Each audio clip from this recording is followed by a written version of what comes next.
an Unspoiled Network podcast. This is Spoil Me, covering The Magicians, Season 3, Episode 9. All That Josh. In this episode, there's a demon, or a god, depending on your perspective probably, that feeds on joy and is forcing Josh to be a party animal in a world that has magic back. It's understandable why Josh doesn't really want to listen to his friends on this one. Welcome to Spoil Me.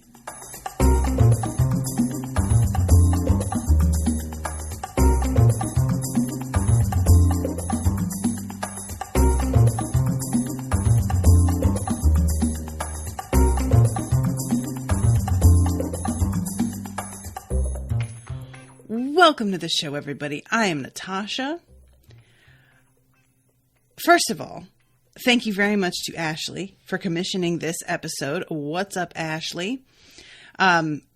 This episode is one of those moments where I'm just like, man, I don't know if I would be willing to come out of this. Like, does this demon just feed on joy until you die of it? Because I feel like maybe I'd be fine with that. Like, listen, I'm not a big drinker.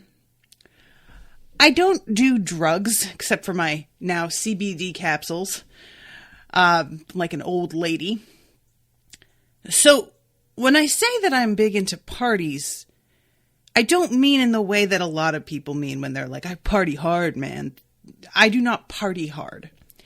But as, like, a rule, I am so into parties. I love parties. I love throwing parties. I love going to parties. I love different themes for parties. I love parties being a little too much.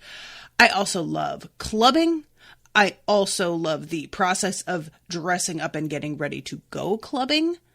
I am here for all of that.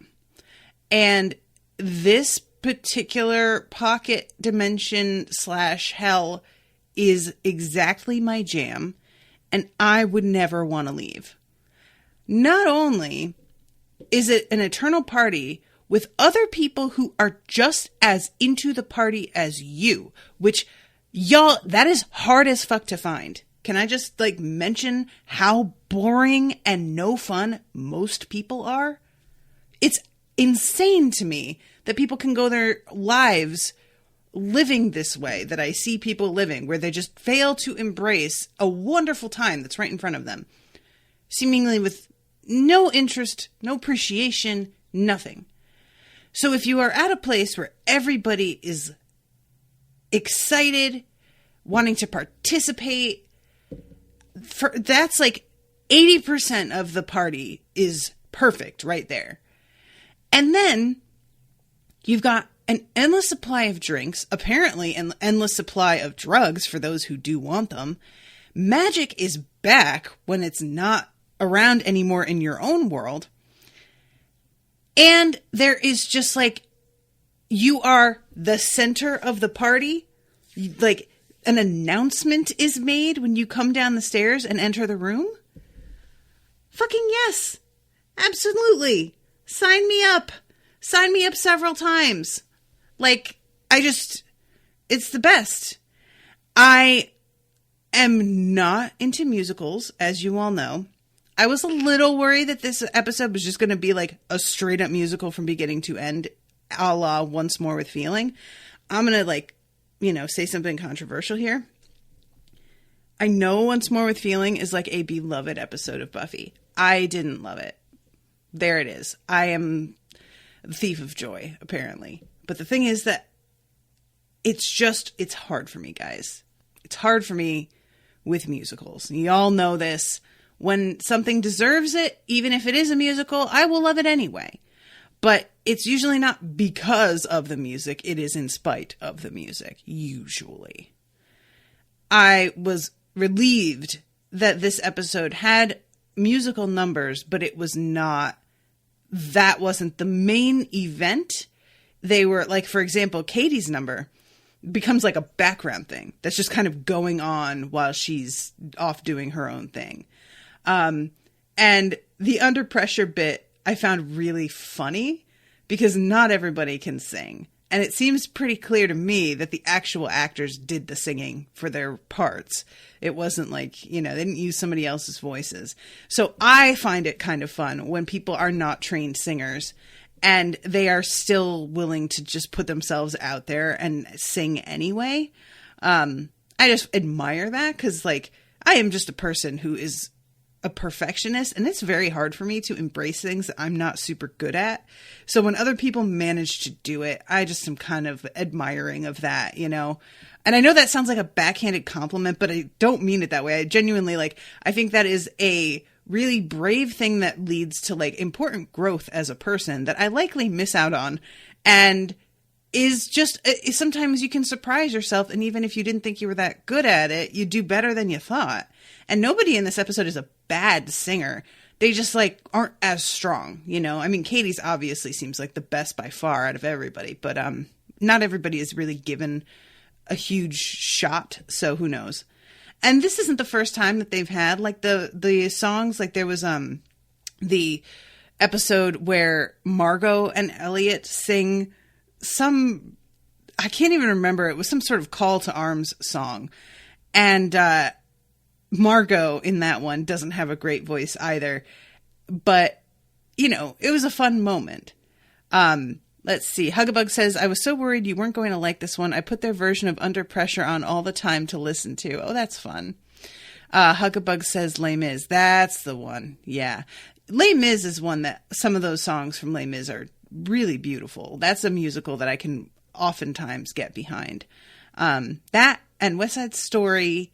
West Side Story can have some really beautiful, cool music and great choreography. I hear that Steven Spielberg's redoing it, which I didn't know. Somebody dropped that one on me. Jesse says that Margot and Elliot said in interviews that they were terrified to sing that song. Well, again, they're both clearly not really singers. So again, I can understand it, but they fucking did it and good for them.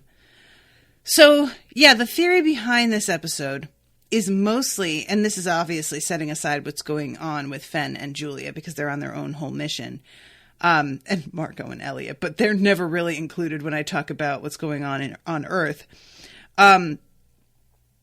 Essentially, what's going on here is Josh has been left out, and because of the fact that he has been sort of left behind and forgotten, but he is meant to be a part of the quests, it has fractured their mission overall. They need to unite as one in order to continue. So it's really funny to me that this is the thing because I think last episode or maybe the episode before, I was talking about Josh and the fact that I didn't really miss him. He was fun, but I didn't really care if he was gone. And this episode kind of feels like, wow, you're a real bitch, huh? It feels like they're yelling at me a little bit about it. I almost think though that what the episode is really doing is being look, viewers, I know that you don't really see Josh as a part of the crew, because of the fact that he entered the story sort of late and he ran away during the battle with the beast. And we get that. But we're here to tell you, officially, he is considered a part of this. And so officially, in fact, that if he isn't included, the shit isn't going to go right. And y'all are just going to have to catch up and be cool with that. Which I'm okay with that. I prefer, honestly, this very direct form of communication between me and the show, where they're going to be straight up with me about what to expect and kind of acknowledge the fact that Josh doesn't feel like a real member of the crew because of that, and be we acknowledge that as well. We know that and we understand that you feel that way, but here's what's happening. The only bit of that I can think is still kind of in the air for me is obviously Poppy, whom I'm so sorry. I'm forgetting who left the comment, but somebody left a comment on the last episode's post, and they said that they had a hard time with Poppy as a character too, which made me feel a lot better, because I just feel like she's meant to be seen a certain way, and it's just not quite doing it for me.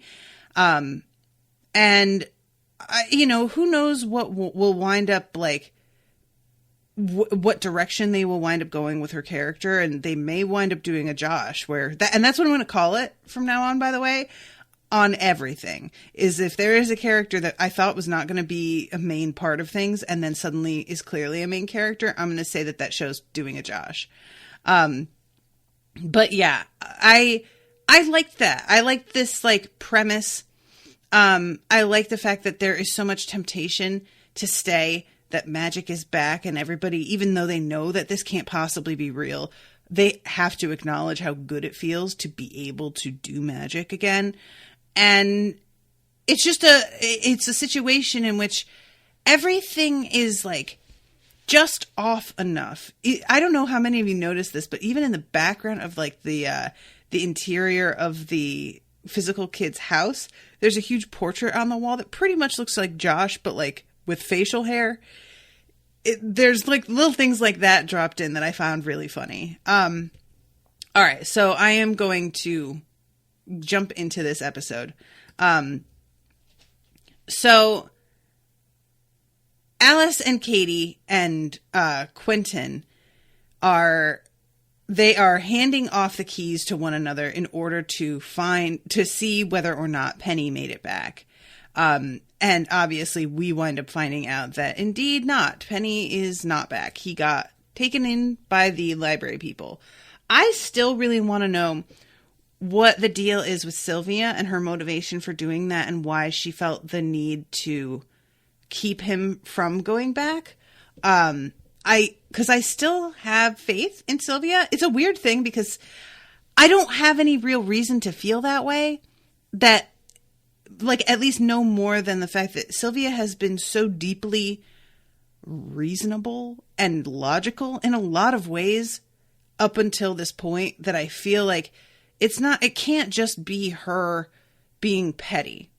It can't just be her being like betraying him for the funsies of it. If anything, I'm wondering if they like made her do this to work off a debt or something. If there was like a bounty on him, that if you could get him, then it would be fulfilled and you would get some kind of perk. I don't know. But I am waiting for a sort of explanation on that, because I can't really just be okay with her having just betrayed him for no good reason. So Quentin goes to get the key out, and when he opens he goes to get the book, and when he opens the drawer, his bag is like bouncing around like crazy, and he opens it, and the pages unfurl, that one that I had really assumed was going to be a map, to be honest. It turns out to be a piece of music. And there's this thing about the fact that like the key is, and it's kind of funny actually that it's a key. I wonder if that was a purposeful pun or just kind of a funny, happy accident. But yeah, it's the wrong key initially, because like they play the music. I think Katie says something about how the scale didn't start with C until like 100 years ago or something. Just something that like I find deeply interesting, and yet it kind of means nothing to me.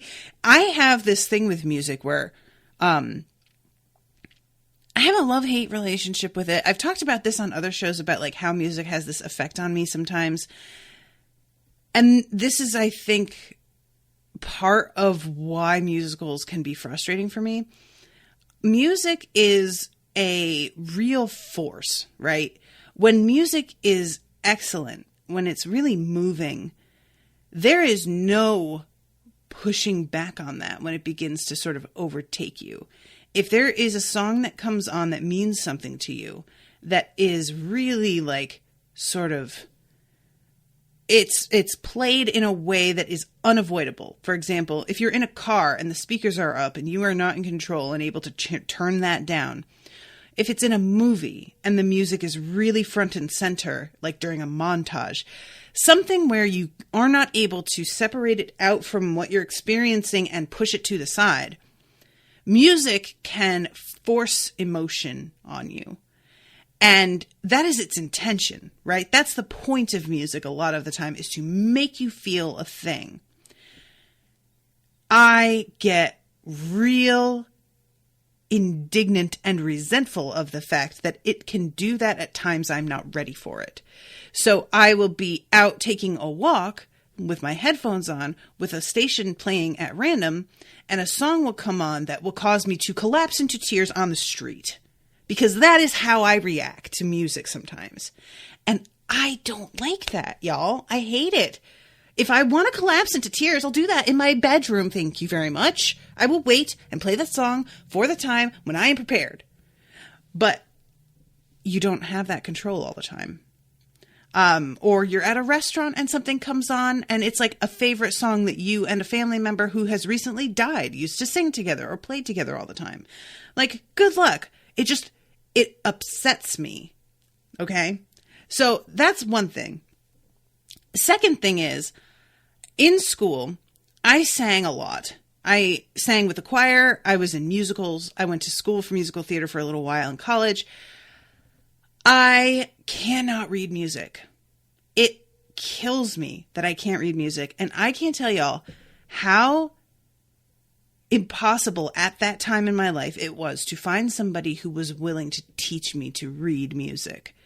It was next to impossible unless I found somebody who was going to be charging a lot of money, which I could not afford to pay. Most of the classes that I took, the teachers insisted, because I have a good ear for it, so they could sing something and I'd pretty much have it like immediately. And they'd just be like, oh, well, you don't really need to learn to read it. As long as you hear the song, you're good. You can follow along. Everything will be fine. But then it's not. You need to know that if you actually want to make a career out of this, which I found out to my pain and detriment when I was living in London and I went to a audition for the London Philharmonic Choir. They allowed me to sing with them for about a week to get a handle on what the routine was like and the pieces that they were doing. And they had a scheduled like slot for auditions at the end of that week. And I couldn't read the piece. It was meant to be sight read and I couldn't do it. And I attempted, and the guy was like, well, you've been singing with us this week. And I was like, yeah. And I sang my part and he was like, oh, so you get it, but if you can't sight read it, that is going to slow you down. Everybody can. I'm really sorry, but like, you're not going to be able to keep up. And I was rejected because of a thing that I had been trying so hard to correct. I went to a lot of different people. I found books on the topic, but it was at a time and place where the internet isn't what it is now. And I'm sure nowadays, if I had really wanted to learn to read music, there are programs that could teach me that really well and easily and comprehensively. That was not a thing. So I had been aware that I was going to be auditioning for the London Philharmonic and tried to get several people who could read music to help and show me and guide me. And they made these like really kind of half-hearted, very obviously not interested attempts and immediately stopped like responding when I would follow up. And then when I got rejected, I was just like heartbroken. So it's just one of those like, I really want to be like in the world of music, but I have a lot of hangups about it and a lot of like resentment and just frustration surrounding it. And so that's me. So I just wanted to give you that background on it because I feel like that's something that is hard to get across how I feel and why I feel that way in a short little explanation. So Huggabug says, I loved it as a music minor, and I had to take so many music theory and music history classes. Even if you can read music, sight reading is so hard, especially for singing. Yeah, that was the thing. He was like, well, you really aren't going to be able to keep up. But when I was like with the women, when I was singing with the choir and telling them I'm worried about my audition, I can't sight read, they were like, oh, we can barely sight read. You'll be fine. They kept assuring me that like it'll be fine. And you know, when they said, oh, we can barely sight read, they were clearly being self-deprecating because I genuinely could not. And they could at least do a little. So anyway, Alice is looking at the code and she can see immediately that it's music. And she starts playing in the wrong key. And Katie interrupts and is just like, girl, no, that's wrong. I like to, at this point, Quentin has stopped touching the keys with his hands. At this point, you see it. He's holding them all with like his sleeve. But later on, when they find the other key inside the piano, he stops them from just reaching in and grabbing it. And is just like, no. These do some weird shit to you sometimes. Let's not fucking just like jump into that. So they begin this, they play this song and the first time it's wrong. And then when Katie plays it, immediately there's like a crowd of people behind them. And there is this music and dancing and drinks. And they turn around and the keys that were sitting on the table are both gone. For me, that was the biggest like punch in the face. I just like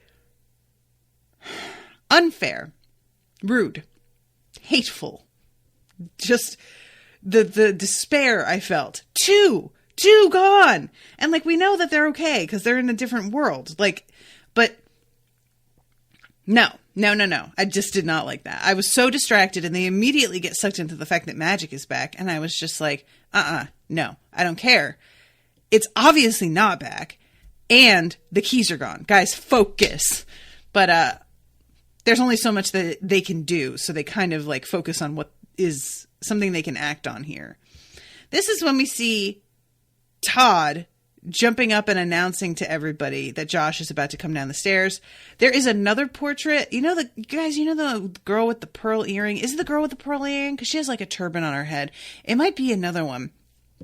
Is it Van Gogh's self-portrait? But there's a painting that's like a spoof of a famous portrait, but it's Josh. And he has a joint hanging out of his mouth. And it's very brief. The camera just pans past it super duper quickly. And Josh, when he's on like the top of the stairs and he's like taking a hit from that bong, there's a like giant sort of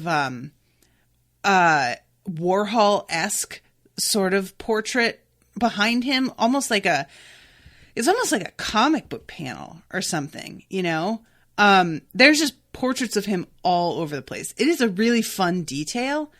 And if I were this actor, I would have requested every single one of those to take home. I would be like, yeah, we're probably never going to use these again, right? Can I just have these? Can I just have these?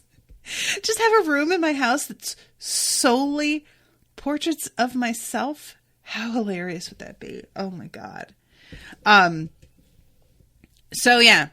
He's singing some song about you haven't met me before, open the door, putting my real face on, wham, bam, here I am, demon of the glitter and glam. And I was like, it's just so funny because this is a really fun song. Don't get me wrong. I actually really, really like the song. But this is so not appropriate a song for the kind of party they're having. Because he says something about demon of the glitter and glam, but they're like standing in this kind of like grody dorm kind of where there's sunlight streaming into. It's not even nighttime. This isn't even an evening party. There's no glitter happening. There's not even so much as like a disco ball or anything. And yet there's this like... There's these lyrics that really make it sound like he's like Saturday Night Fevering it or something, you know? It's just really, really funny. So yeah, he is singing this song. Guys, is Wham Bam Thank You Ma'am a real song? Is this something that's like they're doing a cover of it? Or is this a song that was written for the show? Because I've never heard of it, but I would like to download it for my workout playlist. Thank you. I also really enjoy the choreography. There's a moment when like he stands up from like being reclined on this couch, and all of the people in front of him do a spin and then like a back bend. And I am here for back bends and dances. Man, that takes a balance. I'm always like really impressed with that. So yeah, I love too the occasional cut to his friends off to the side watching this whole thing and them just being absolutely bewildered. Like, they're not here for this. They're not here for this one bit. They're confused. They're a little bit like disgusted. It's really funny. I loved it so much. And Quentin's line right before we cut to credits is, "I think we've found hell," which I can understand him feeling that way. I do want to know, guys, can we just, I feel like I always think this every episode, but I never actually have mentioned it. The Magicians has the shortest credits. It's not even credits. It just says The Magician. So saying opening credits, it's not really even what it is. The title card, I guess. It is the shortest. I kind of like that. I'm a fan of it being that short. It gets the, intention across. It names the show. The song is very distinctive and creepy, and I like the shadows of the trees moving across it. Good job, whoever came up with that. So when we come back, everybody is cheering and excited, and they are really happy with each other, like in a way that does feel unnatural. High-fiving. Katie notices one of the portraits of Josh that's on the wall where he looks like he's a professor or something. He's wearing this like weird sort of hat. And they're just like, I love this so much. All of these portraits, there's a King Henry VIII one with his portrait, with his face on it. It's just all so good. And all the clocks say 4:20. Y'all, I don't know. I would love to know the details of this. Like, did the demon create this universe based on what it thought Josh would like? Or did it literally pluck Josh's fantasies out of his head and create that? Like, is this genuinely like Josh's best case scenario of exactly what he wishes were real for his fantasy? Or is it just kind of like meant to be a,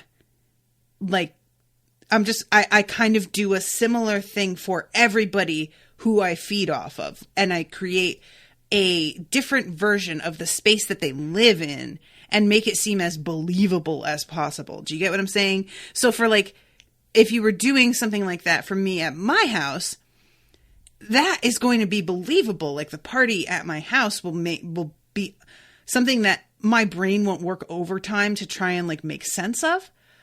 But it's by no means like my house is not a party house. It would not be a good party. It would certainly not be like my fantasy party scenario. So, it's one of those like kind of, it's a question for me that I am just really, really like, this joy demon god guy is just very interesting to me. And I want to know more about how all of this works. So here comes Josh greeting them all. Great to see you. Seriously, it's been too long. And he tells them that there's no rules here except that you've got to be the vibe. And the vibe is fun in the sun, can't throw shade. Capiche? Guys, anytime anybody says capiche, I just want to die. But yeah, he says that. Alice says, I have no idea what you just said. And the moment she says that, you see off to the side, Todd look at her with a kind of like really, bitch, sort of expression on his face. And immediately everybody in the room spins on their heel, does like this military sort of stance, and stares at Alice like, we will fucking fuck you up. And I was just like, nobody seems afraid enough of that. Like, do you know what I mean? Everybody, like, in this moment, it feels to me, guys, if you had this happen, if somebody was like, well, I'm going to kill the vibe, and the whole room looks like they will literally tear you limb from limb, you're going to be like, party, yay, immediately, right? Like, you're just going to be like, okay, I guess we're not doing that here. Like, I would just react so completely, just wanting to dispel this so immediately. But our crew just sort of continues to stand there and look really, really nervous. And I'm like, guys, he just told you that there is the one rule. This isn't hard. Figure it out. Okay. Like, it's very obvious to all of us right away. So finally Todd comes over and he says what Joshua was telling you. It's all good in the New World Order, but one rule. Okay. Have a blast or adios. And Katie says, like, adios, how? There's no door. And he says, true, but the trade-off is this.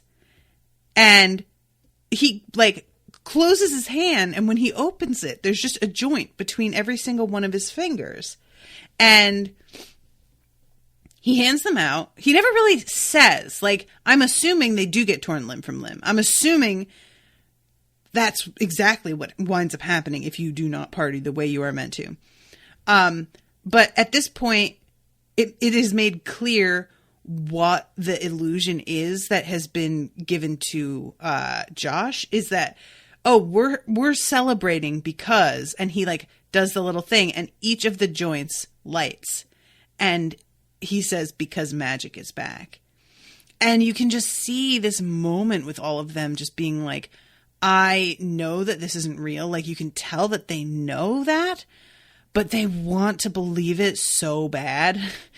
And they can't help but just sit back and enjoy that for at least a little bit. They're still asking questions. It's not like they've, like, given up, but they are, you know, they're distracted by it. There's no way to not be. This is like the entire point of their mission, supposedly, is to bring magic back. So how are you going to act like this isn't super exciting?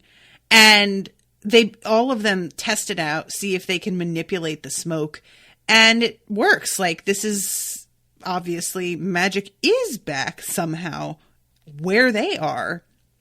And the huge ship made out of smoke, it really seems to satisfy the crowd. It satisfies the demon who, like, looks up at it sweeping by and gives them all a very firm nod of approval. As the ship comes at us, it leads to a cut back to the house as we know it, the real house. And we see the music still sitting on the piano, and we see, thankfully, the 2 keys still sitting on the table, which I swear to God, you guys. So this is Fen and Julia coming back into the house. And it is like the 2 of them, reminder, they just saw some really fucked up shit.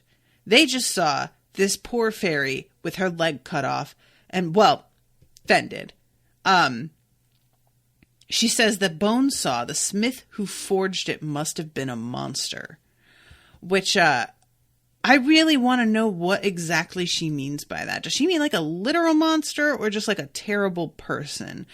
And what does she mean about who forged it? Like, why can't it be a regular bone saw? Would a regular bone saw not work on a fairy? Is it because we can't see them? If you, like, I'm just really, she says that with such certainty in a way that feels very specific, and I really want to know exactly what she means when she says that. Julia, for her part, is very worried because she did a bunch of that, like, she snorted a bunch of that fairy dust. God, That's what it is. That's fairy dust. Jesus Christ. Jesus Christ. That's the pun. Oh, somebody is fucked up out there. Fairy dust. Yeah, you know, made of powdered fairies that you snort. Jesus. Okay. So Fen says, I agree that what's being done to them is awful, but they are evil. I told you what they did to me. And she says, Julia, they can't be enslaved. They can do magic. And Julia's like, girl, I understand what they did to you. I know that. And I'm not saying that that isn't horrifying. But this is obviously not the same situation. Like, first of all, you talked to one. Did she seem evil to you? Second of all, if they could do magic, don't you think they would save themselves? Obviously, there's something about being here on Earth that means that they can't do magic the same way. It might just work differently. There's just something going on here. And she says, and I can see them without making a deal. And she picks up the key that shows you the reality of things.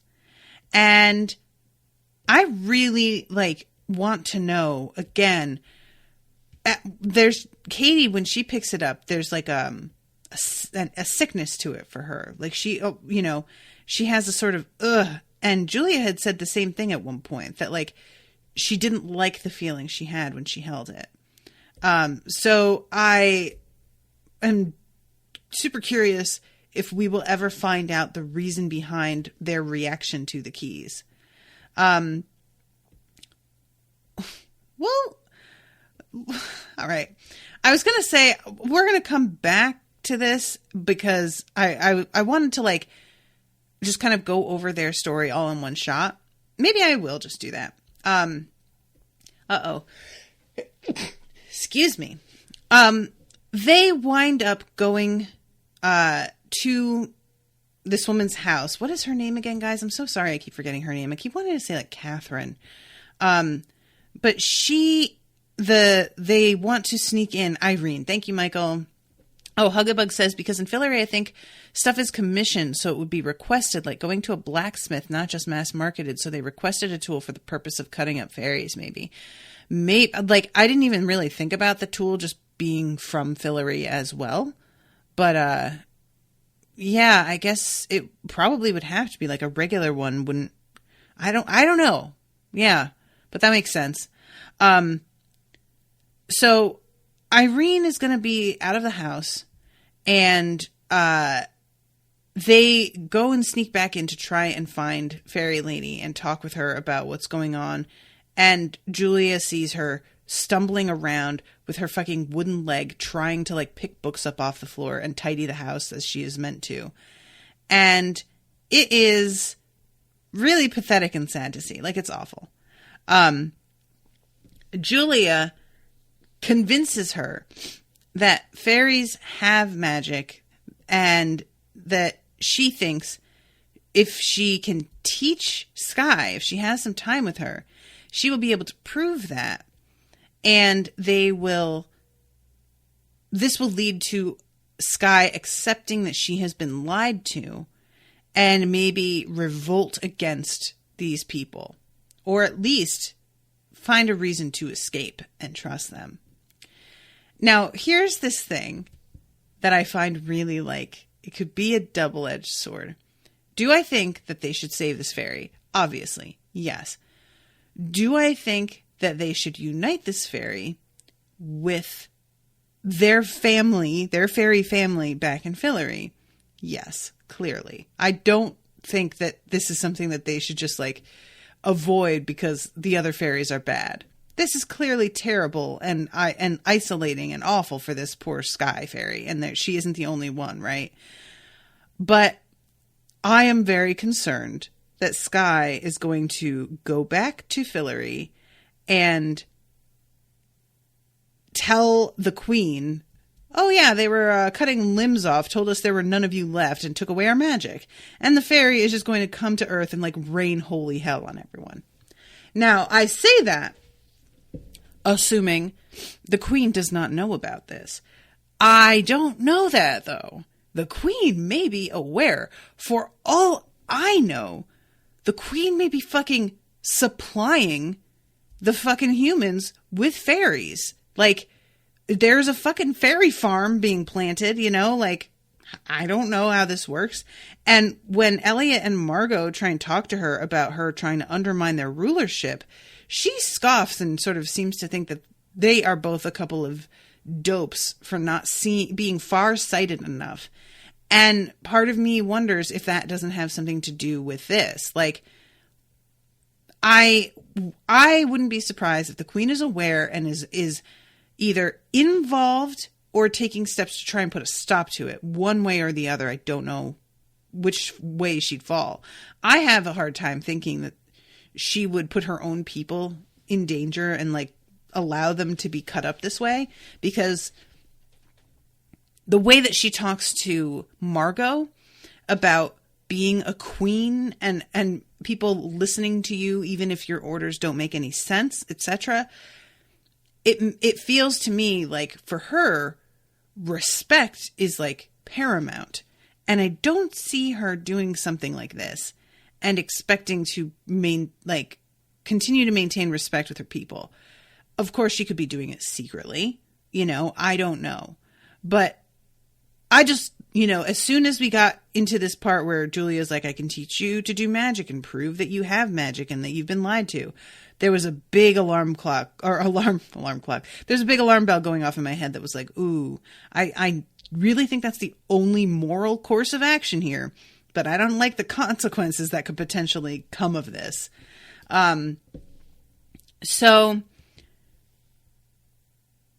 this leads to the scene that we wind up seeing a lot later towards the end of the episode, where Julia is like trying to teach Sky. Sky does not seem to be able to do any magic. And then all of a sudden, Fen points out, you know, they don't need fairies. Like, they don't have to reach inside and access magic that's within them the way that human beings do. Fairies are magic.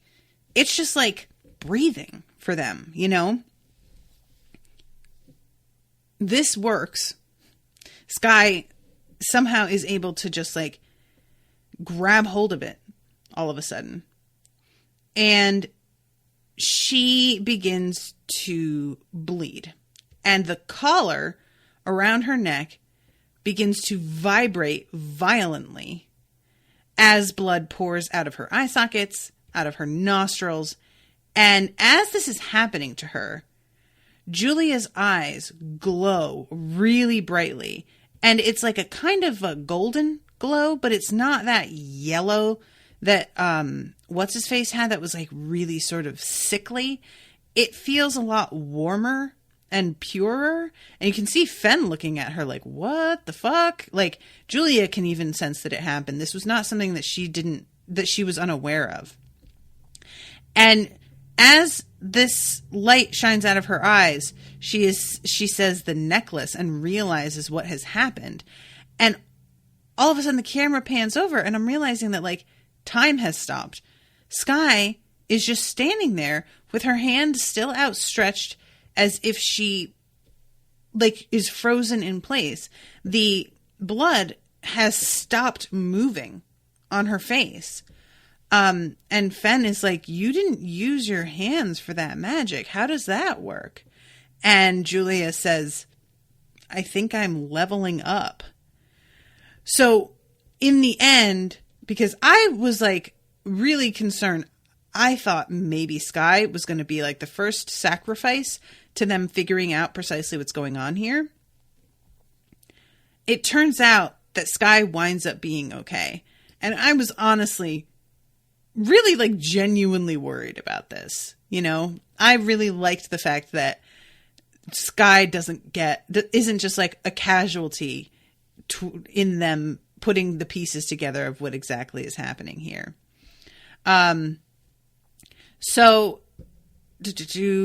I'm trying to get to the part where I'm jumping forward a little bit to the part where Julia can see her being healed, because it was just, I want to see that part to reassure myself, because it really is terrible. It's the terror of knowing what this world is about, and the blood begins to reverse itself and goes back into Sky, and she kind of comes back to herself. Thank goodness. Am I right? So I'm going to double back. That's pretty much their whole thing. And now let's talk about what's going on with Margot and Elliot. So, Tick, curse your sudden but inevitable betrayal. He is over it. And it takes them a while to figure out that he is fucking with them, because I kept thinking that it seemed purposeful. Like, he kept on phrasing things in such a way, you are free to choose the manner of your death. And I was like, Tick, there is no way you are so stupid as to not realize what it sounds like when you phrase it like that. You know what you're doing, right? You have to know. And this continually happens, like, throughout the first scenes with him. And he reads to them all of the different, like, things that they could choose. Serrated spoon, don't pick that one. The steep climb up Fire Ant Mountain, I'd pick the serrated spoon first. The infinite waterfall, the stone crush.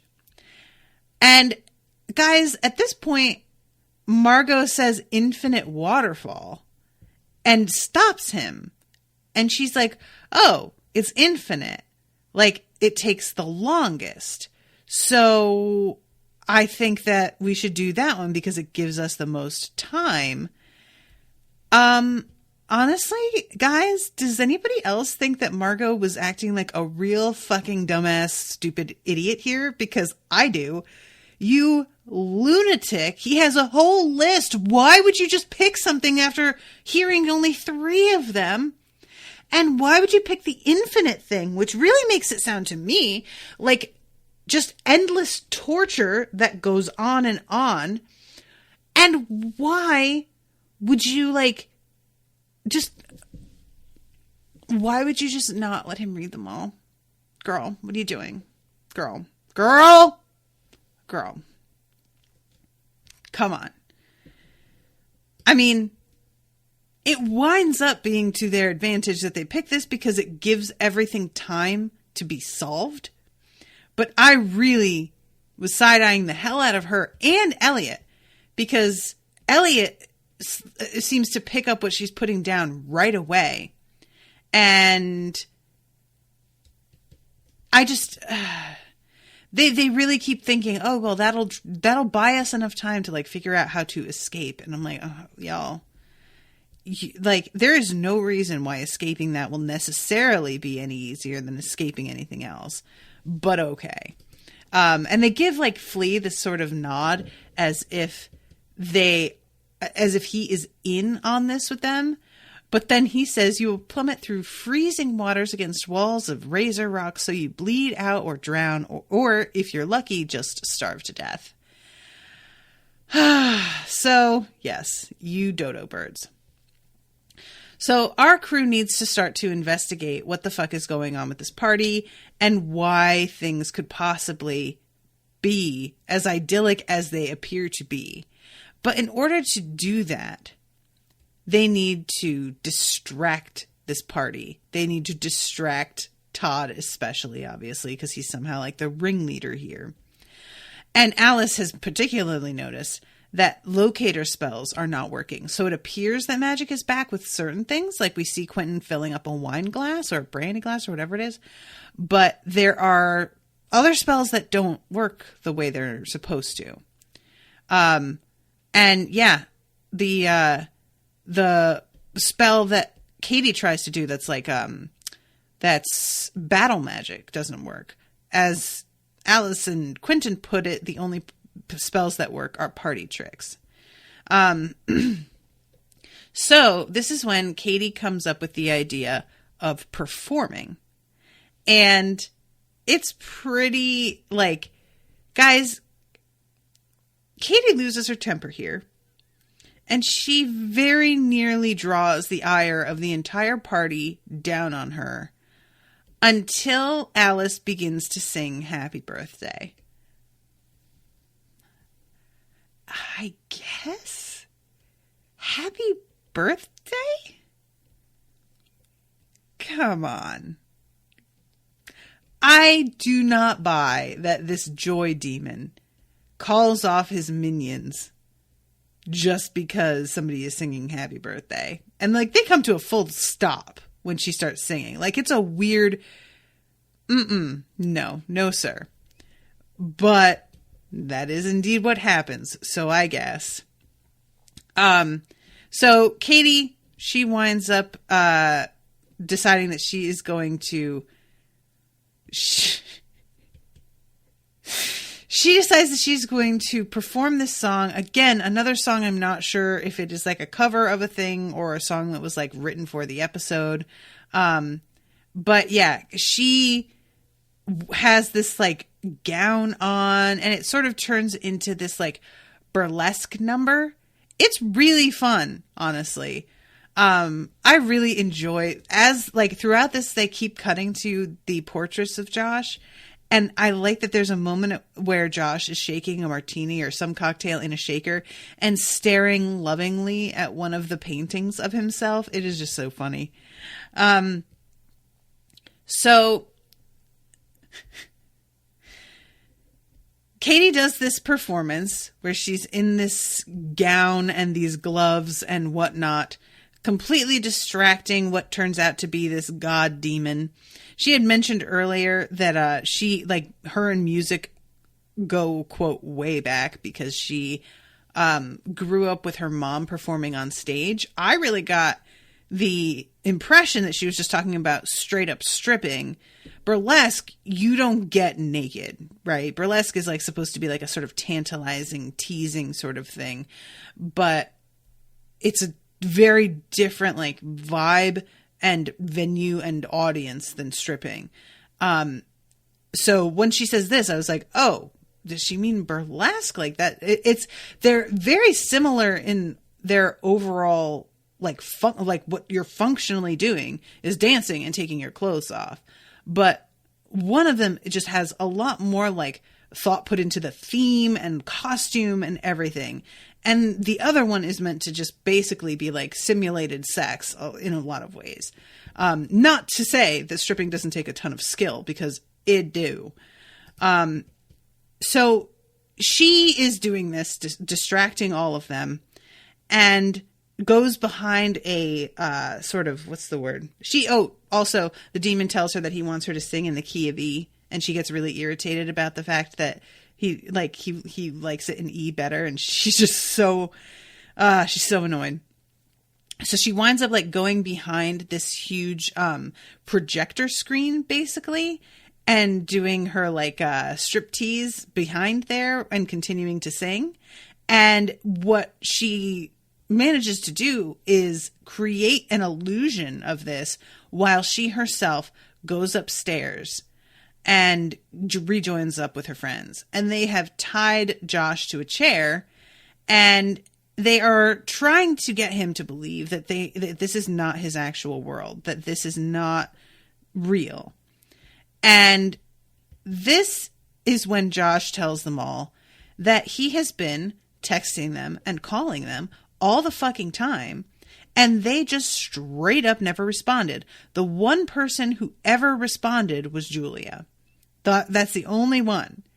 And he is just really hurt and disgusted at the fact that after the things that he thought they had gone through together, they just straight up forgot about him.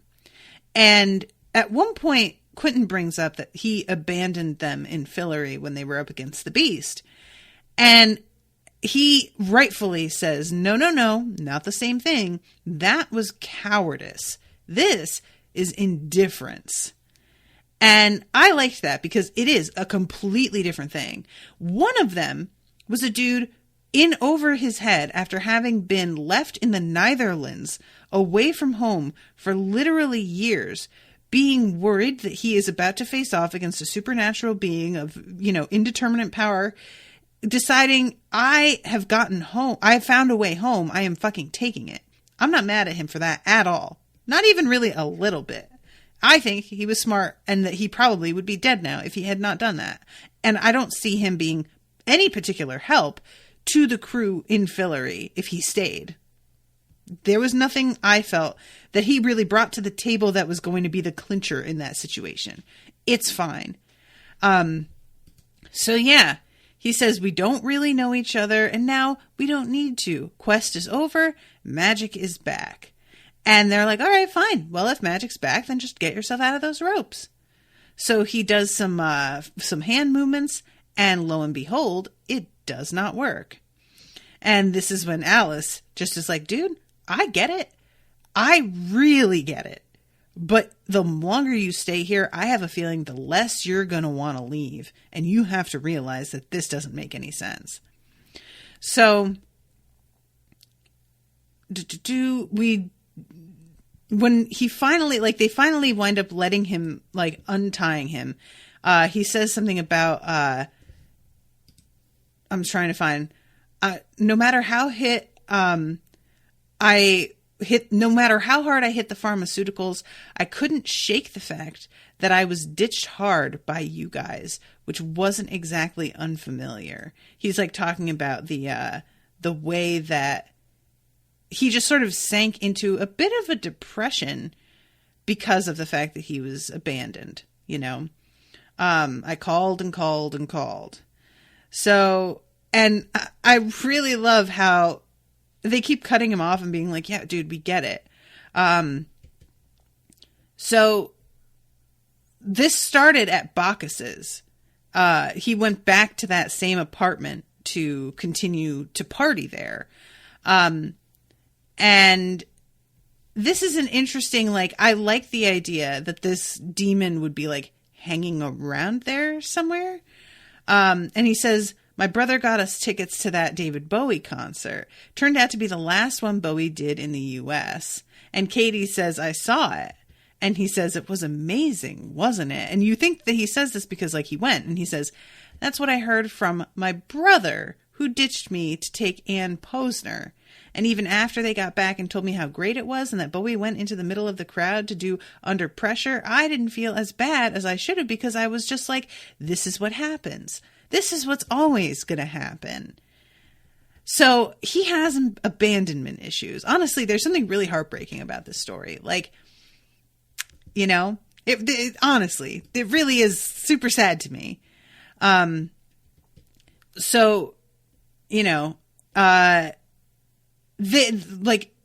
this point, Alice says something about, can we just get back to what's happening here? And I'm like, Alice, I think we're getting to it. I think that's exactly what's happening.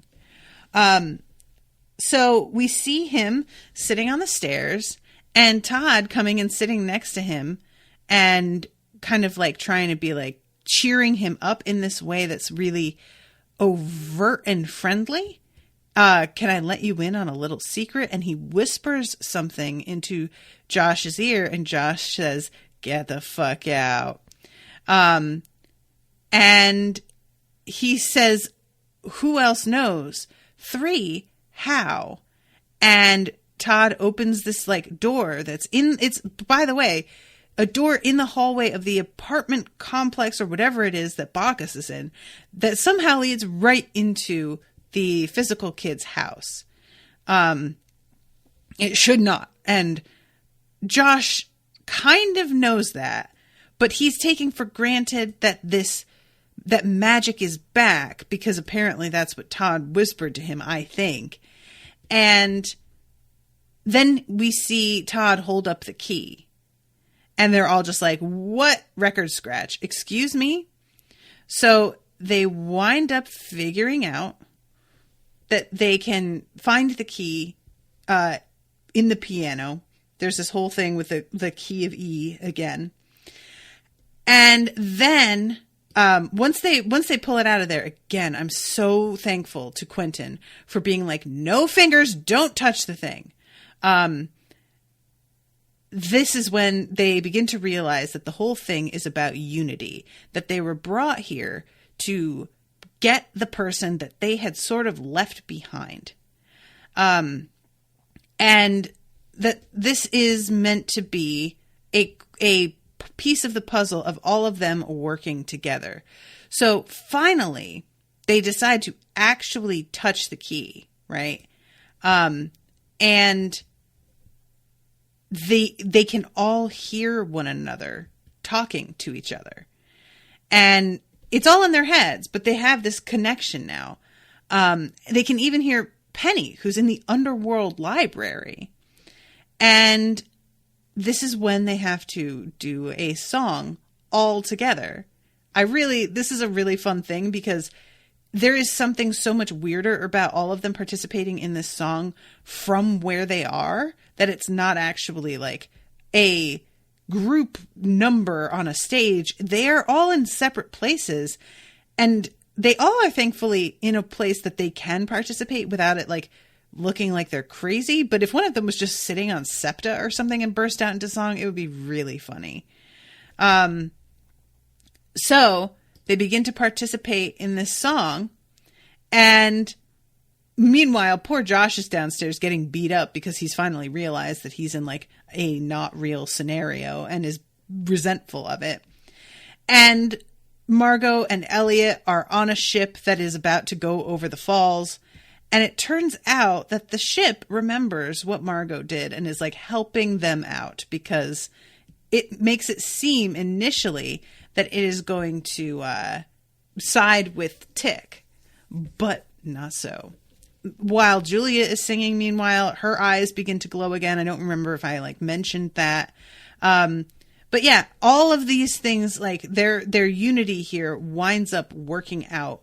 And the ship Penny, I don't remember what exactly happens with Penny, actually. I'm watching this now because I know he participates and he's singing, but I cannot remember if he like gets out of there or not, because he's like stuck, and that's his trial that he's going through for the moment. But the ship goes over the edge of the falls and all of a sudden like lifts up into the air, and they are going to be okay. And all of the people who are about to beat Josh up back off of him, and his friends come down and help gather him up and pick him up. And it's really pretty sweet, honestly. I am feeling warmer towards Josh after this episode for sure. Because love's such an old-fashioned word. And the light that's coming in as they sing this begins to warm as well. The girls both embrace the fairy. The ship is flying away. And everything seems like it has gotten better. But again, I don't remember what is going on over on Penny's side of things. Is he just still stuck? He's singing Caring About Ourselves. And I'm watching this like in this time, trying to like, guys, what happens? What happens? Is it anything? This is a sweet moment, because then they all start snapping too. And the demon is like watching them and seems to be on their side, I guess, in a weird way. And then he transforms back into who he really looks like, I suppose, because he had just taken on the image of Todd in order to, facilitate this illusion.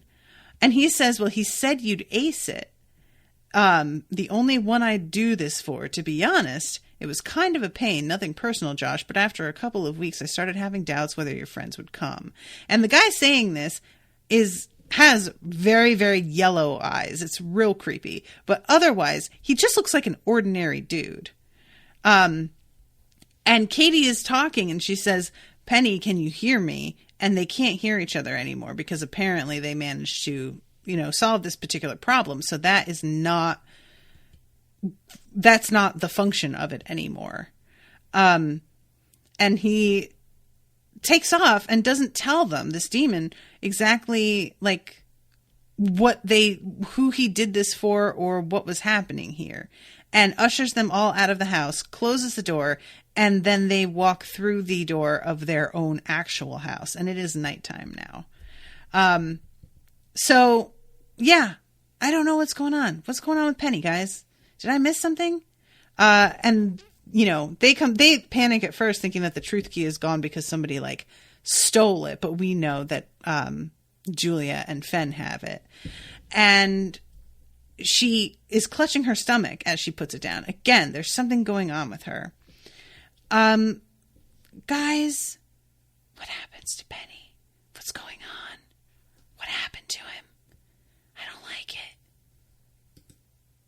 I'm way over time, so I have to wrap this up.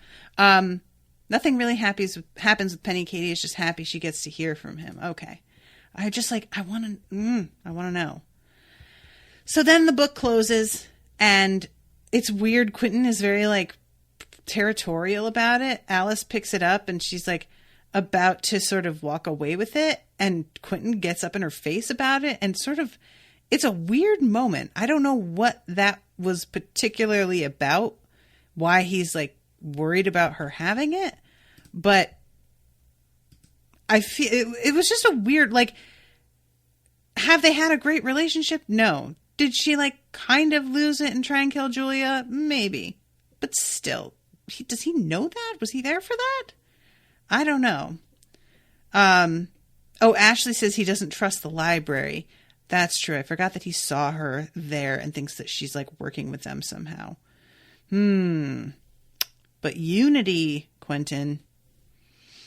All right, I really do have to go. Thank you guys so much for hanging out with me and for commissioning this episode. Thank you, Ashley, especially. And I hope that you guys have been enjoying listening. And I will be seeing you all again soon with a new episode. So until then, toodaloo, motherfuckers.